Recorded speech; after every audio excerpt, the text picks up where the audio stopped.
guess as winter comes to Ukraine, how is that going to affect the fighting? Well, the answer is he who prepares best is going to fight hardest. We are going to break down some viral footage from the Ukraine front lines, and we are going to ask just how prepared is the Ukrainian military for the winter. Let's get into it. Okay, so first off, as always, I'll link this in the description, but this is from really the defense forces of Ukraine. This looks like Ukrainian troops repositioning or exfiltrating from a entrenched position. But what we're really here to do is look at the gear. Okay, first off, you can see, I think I have that exact hat.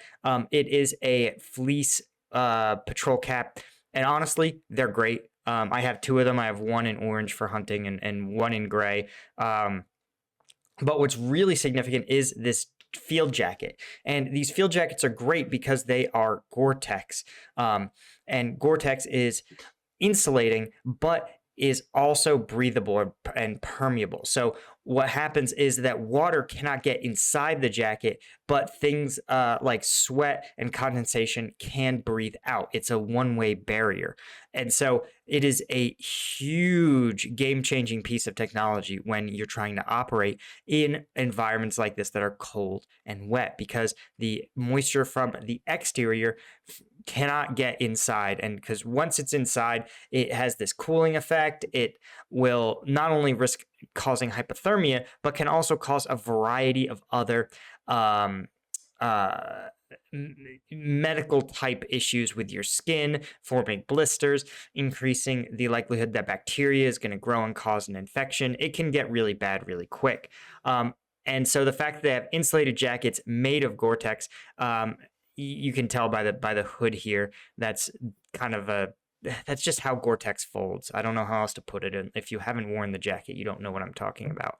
But this is probably I'm going to say a $200 jacket. Like, even if you wanted to buy old US military Gore-Tex, you're still going to drop about $150 because that's how desirable this material is for hunters, for outdoorsmen. Even I have not sprung to buy a Gore-Tex jacket, a military surplus jacket, but man, I would love to. So right there, those two pieces of equipment tell me that these guys are much better prepared for the fight than the vast majority of Russian troops, certainly.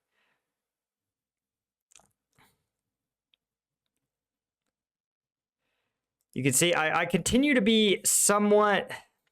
The platoon leader in me is always bothered when I see people mixing and matching protective gear. To me, if you are outside the wire, you put on all your protective gear, helmet, body armor, all plates in.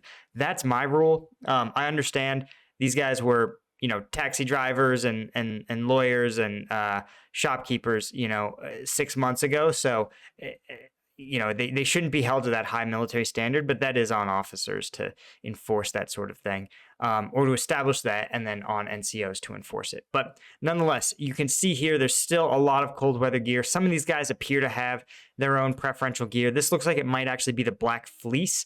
The Black Fleece is really warming. I also have my old fleece from the military, but it really absorbs water.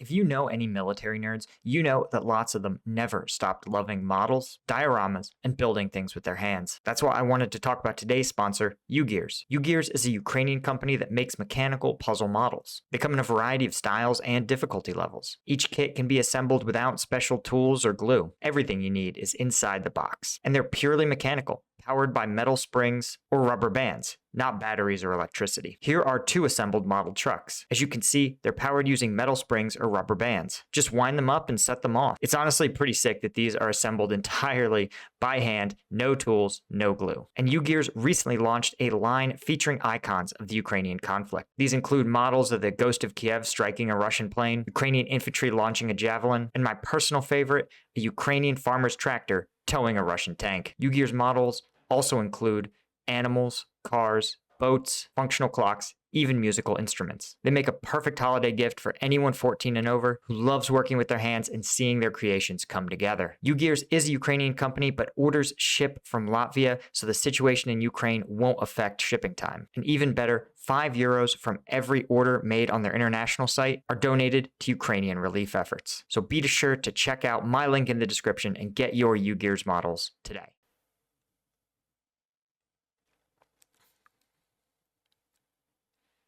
Okay, wait. We got an up-close look here, right? Obviously, he has his helmet, night vision mount, Picatinny rails for a light, has a balaclava mouth or gaiter. But you can just see, this looks like actually it's a OCP camo.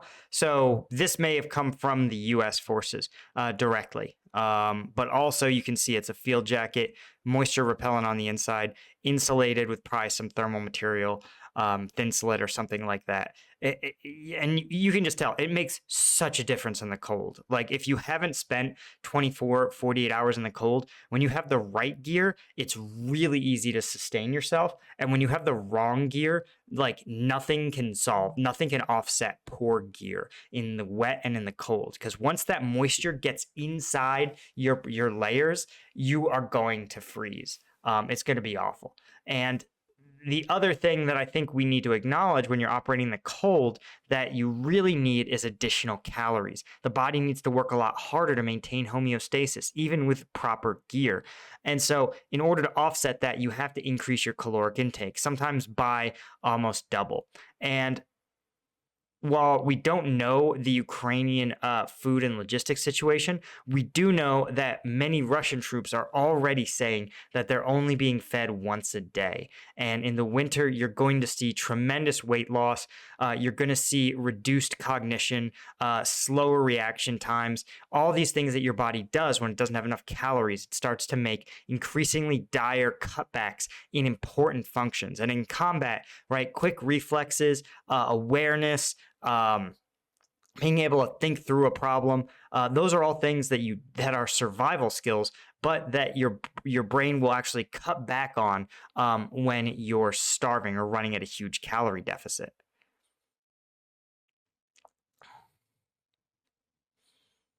Yep, that dude. Okay, just want to point out that is a jacket. I mean, you can literally see how good these guys' winter gear is.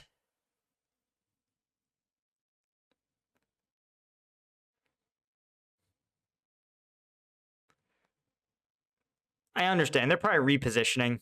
It's okay, so here you can actually see what's going on. You can see the Gore-Tex outer shell and then the thin slit liner. And you can see exactly what this dude has going on. He's actually got the collar zipped up. This is very cold weather gear. But you can see he looks like a sniper. He looks like he's got a sniper rifle here. He's got his fellow troops behind him. Looks like they're wearing standard boots. They're sometimes what are called Mickey Mouse boots or vapor barrier boots, which can be very, very warming in cold weather. But it doesn't look like these guys are operating with that. But still, even just regular leather boots, they're going to keep your feet dry, which is the real concern in the very cold weather.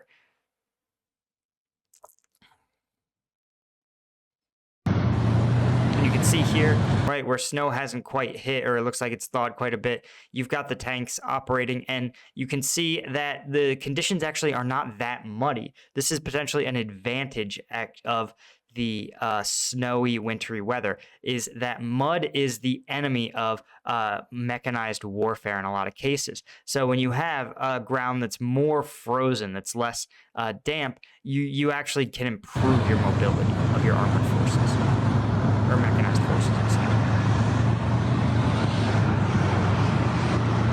and I kind of suspected all these videos being shot kind of behind the lines, a line of contact, right? These are forces probably repositioning. I do just want to point out that 6 months ago, seeing like 8 tanks in a row would have represented something like, 2/3 of the Ukrainian forces, Ukrainian armed forces armored capabilities. And some of these are definitely donated tanks from NATO partners, but some of these look a lot like refitted Russian tanks. And you can see here, again, slow motion, just how cold it is. You can see the ice having formed on all this.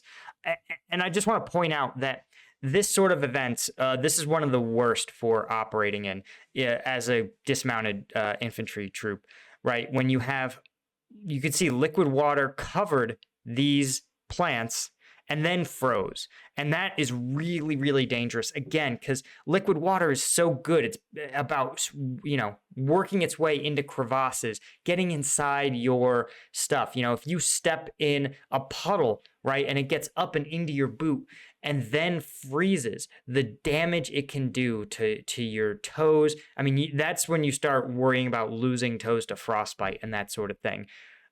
So it's why this sort of gear is so important, because these plants can take it, right? All this material will die off and the roots will spring anew in the spring. But if this was your toes or your fingers or your nose, the human body is not so resilient. So that's why we need this high-end equipment and the calories to sustain ourselves in it. But anyway, who doesn't think it's sick to see that tank slinging some rounds at their targets? Anyway, guys, thank you so much for joining me on this quick look at the winter operations in Ukraine. As always, if you want the uncensored combat videos, the stuff that's too intense for me to put on YouTube, become a member of the Patreon. Thanks so much to my lieutenant tier patrons, and I'll see you all in the next one.